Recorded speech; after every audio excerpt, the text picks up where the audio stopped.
আসসালামু আলাইকুম রহমতুল্লাহ বরকাতু। কথায় আছে রাখে আল্লাহ মারে কে। এমন কিছু জিনিস আজকে আমি আপনাদেরকে দেখাবো আর খেতে এবং আমার বাড়িতে। তো আপনারা অবশ্যই আমার সাথে থাকবেন। প্রথমত হচ্ছে এটা আমার গ্রামের বাড়ি, আপনারা জানেন আমি কক্সবাজার থাকি, ওখানে আমার স্কুল আছে। তো আমি প্রতি শুক্রবারে গ্রামে আসি। এই যে দেখতে পাচ্ছেন এই বাঁশটা আমি কেটে ফেলছিলাম, তারপরেও এখান থেকে দেখেন কোনো এটা আমি লাগিয়ে দিইনি, কিন্তু এখানে অটোমেটিকলি আল্লাহ তাআলা আবার নতুন করে বাঁশ ফুটে উঠতেছে। যেমন কি এরকম একটা এইরকম গাছটা, এই গাছটা ফুল গাছ, এটা আমি একটা ছোট্ট একটা ডাল লাগিয়েছিলাম, ছোট্ট একটা ডাল।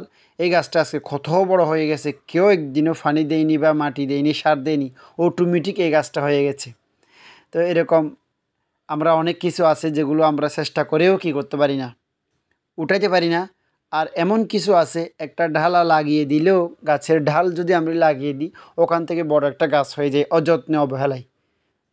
মানে আল্লাহর লীলার খেলা বোঝার শক্তি পৃথিবীতে কারো নেই। তো এখন দেখতে পাচ্ছেন আমার হচ্ছে কলমি শাক, যেটা আমি আগে লাগিয়েছিলাম। যারা আমার আগের ভিডিওগুলো দেখছেন তারা হয়তো জানেন। তো আমার কলমি শাক আলহামদুলিল্লাহ এখন নতুন করে পাতা ফুটতেছে এবং গাছগুলো বড় হচ্ছে কলমি শাক। তো কিছুদিন পর এখান থেকে শাক উঠাবো খাওয়ার জন্য, আপনারা অবশ্যই দেখবেন। এখানে কিছু পাতা, গাছের পাতা এবং কলমি শাকের কিছু পুরাতন পাতা এখানে পড়েছে, সেগুলো আমি উঠিয়ে নিচ্ছিলাম, পরিষ্কার করে দিচ্ছিলাম আর কি। আসলে আজকে আমার থেকে এমন ভালো লাগতেছে, কিছুদিন আগে এখানে পানি হয়েছিল হাঁটু পরিমাণ, দু একদিন মানে অতিরিক্ত বৃষ্টির কারণে, তাও আলহামদুলিল্লাহ গাছগুলো এখনও মরেনি, বেঁচে আছে। তো আগামী সপ্তাহে এখানে সার দেব, আরও ভালোভাবে উঠবে। এই কলা গাছটা কেটে ফেলার পরও এই গাছটা কি উঠে, এটা হচ্ছে বিচিযুক্ত যে কলা আছে না, সেই কলা, মানে বিচির জন্য এই কলাগুলো খাওয়াই যায় না, তারপরেও এই গাছগুলো মানে ফুটে। রাখে আল্লাহ মারে কে। এই যে এতে দেখতে পাচ্ছেন তরিস গাছ, এইটা হচ্ছে আমাদের আম্মু লাগিয়েছে। আর এটা পাশে যেটা দেখতে পাচ্ছেন, তো পাশে যেটা দেখতে পাচ্ছেন এটা হচ্ছে পান পাতার মতো, ওইটা হচ্ছে আপনার বড় আলু।